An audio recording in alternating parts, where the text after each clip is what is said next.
Kebenaran firman Tuhan bagi kita hari ini Jumat 24 April 2020. 1 Yohanes 5 ayat 12.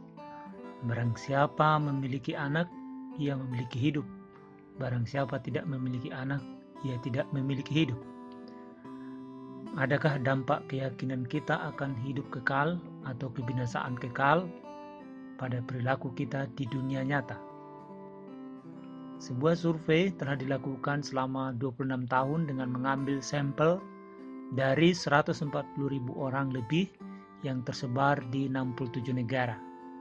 Survei itu dilakukan untuk melihat pengaruh keyakinan akan surga atau neraka terhadap tingkat kriminalitas.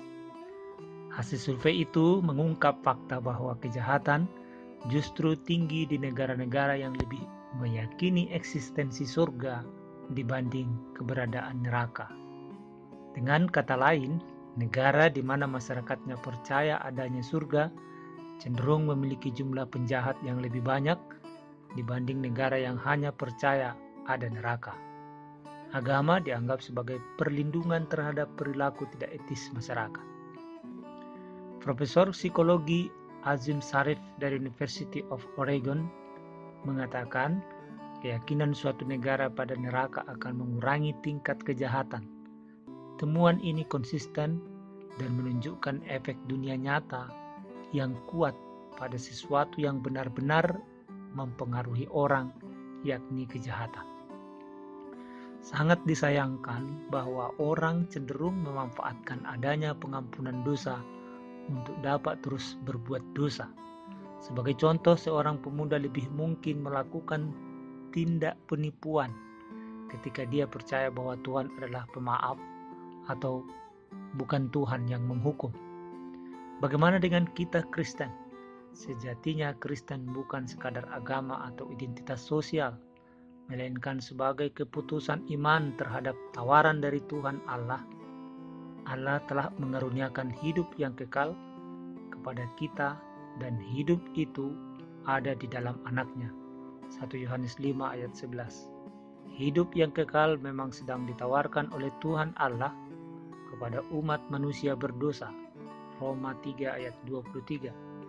Termasuk Anda dan saya di dalam Yesus Kristus yang telah bangkit dari dunia orang mati dan hidup selamanya itu.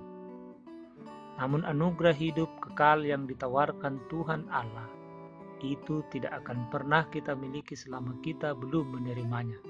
Supaya kita bisa memilikinya, satu-satunya yang bisa kita lakukan adalah menerima Yesus Kristus dengan iman.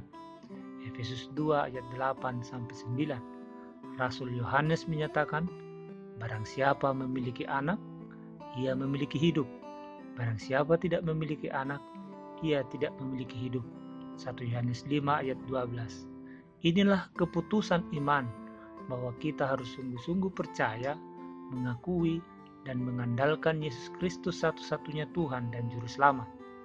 Keputusan iman demikianlah pasti berdampak pada pola pikir dan cara hidup atau gaya hidup kita di dunia nyata ini. Percaya di dalam hati kepada Yesus Kristus, Roma 10 ayat 9-10, pasti akan menimbulkan pikiran dan perbuatan yang baik-baik, karena kita ini telah diubahnya sebagai ciptaan baru. Efesus 2 ayat 10.